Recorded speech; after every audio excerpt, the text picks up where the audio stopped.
வணக்கம். நான் doctor K Bharanidharan, senior consultant diabetologist, Kauvery ஹாஸ்பிட்டல்லேருந்து பேசுகிறேன். கண்டினியூஸ் குளுக்கோஸ் மானிட்டரிங் ஸ்டடி, இது வந்து சிஜிஎம்எஸ் அப்படின்னு சொல்கிறோம். அப்படின்னா என்னென்னா, இப்போ நம்ம வீட்டில் வந்து குளுக்கோமீட்டர் வச்சு சுகர் செக் பண்ணுறோம். அது வந்து செல்ஃப் மானிட்டரிங் பிளட் குளுக்கோஸ் அப்படின்னு சொல்கிறோம். அது வந்து எப்போ தேவைப்படுதோ அப்போ மட்டும் நம்ம செக் பண்ணுறதுனால அது செல்ஃப் மானிட்டரிங்கை பண்ணுறோம். இதே வந்து கண்டினியூஸாக குளுக்கோஸை மானிட்டர் பண்ண முடியும் அப்படின்னா அதுதான் வந்து CGMS, continuous glucose monitoring study அப்படின்னு சொல்கிறோம்.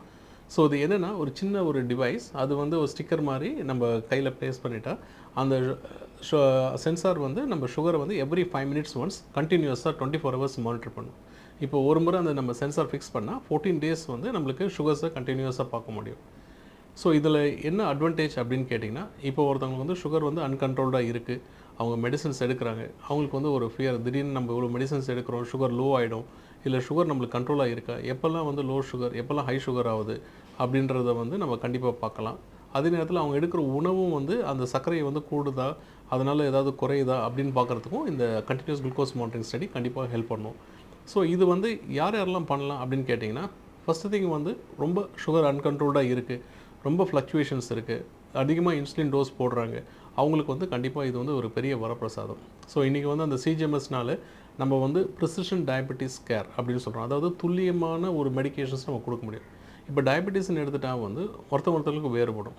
ஸோ ஒருத்தவங்களுக்கு கொடுக்குற மெடிசன்ஸ் இன்னொருத்தவங்களுக்கு கொடுக்க முடியாது. அதே நேரத்தில் ஒருத்தவங்க அதிகமாக இன்சுலின் தேவைப்படும், டேப்லெட்டும் தேவைப்படும் சுகர் கண்ட்ரோல் பண்ணுறதுக்கு. ஸோ இந்த சிஜிஎம்எஸ் போடும்போது நம்ம சரியான அளவில் அந்த மெடிசன்ஸ் இன்சுலின் அவங்களுக்கு கொடுக்குறோமா, அவங்களுக்கு வந்து அந்த மெடிசன்ஸும் அவங்க லைஃப் ஸ்டைலும் வந்து அந்த கண்டினியூஸ் குளுக்கோஸ் மானிட்டரிங் ஸ்டடி பண்ணும்போது கண்ட்ரோலாக இருக்கா, இல்லை எங்கெல்லாம் ஃப்ளக்சுவேஷன்ஸ் இருக்குது, அதை எப்படி சரி பண்ண முடியும்ன்ட்டு டெஃபினட்டாக அது ஹெல்ப் பண்ணலாம். இன்னொரு விஷயம் பார்த்தீங்கன்னா, இப்போ வந்து இந்த சிஜிஎம்எஸ் வந்து அந்த continuous glucose monitoring study even ஒருத்தவங்களுக்கு வந்து ஆரம்பகட்ட சர்க்கரை நோயில் கூட, இப்போ ஒருத்தவங்க வந்து எனக்கு டயபெட்டிஸ் வராமல் தடுக்கணும், அதுக்கு நான் என்னுடைய லைஃப் ஸ்டைல் நான் சேஞ்ச் பண்ணுறேன், அதில் வந்து சுகர் கண்ட்ரோலாக வருதா, என்னுடைய ஃபிசிக்கல் ஆக்டிவிட்டியில் சுகர் கண்ட்ரோலாக வருதான்னு பார்க்கணும், அவங்க கூட யூஸ் பண்ணிக்கலாம். ஸோ இது வந்து அதாவது டிஃப்ரெண்ட் ஸ்பெக்ட்ரம், யார் வேணால் வந்து இந்த சிஜிஎம்எஸ் டயபெட்டிஸ் கண்ட்ரோல் பண்ணுறதுக்கு யூஸ் பண்ணலாம். அதே நேரத்தில் போகிற கண்ட்ரோலில் இருக்கவங்களுக்கு அவங்களுக்கு மெடிசன்ஸில் வந்து நம்ம டயட்லையும் சேஞ்சஸ் பண்ணுறதுலையும் கண்ட்ரோல் இருக்கான்றதும் இந்த சிஜிஎம்எஸ் மூலமாக அவங்க தெரிஞ்சுக்கலாம். ஸோ இன்றைக்கி காலகட்டத்தில் அதாவது நம்ம துல்லியமாக வந்து டயபெட்டிஸை கண்ட்ரோல் பண்ணுறதுக்கு இந்த கண்டினியூஸ் குளுக்கோஸ் மானிட்டரிங் ஸ்டடி வந்து ஒரு மிகப்பெரிய வரப்பிரசாதம் அப்படின்னு தான் நான் சொல்லுவேன். தேங்க்யூ. நன்றி. வணக்கம்.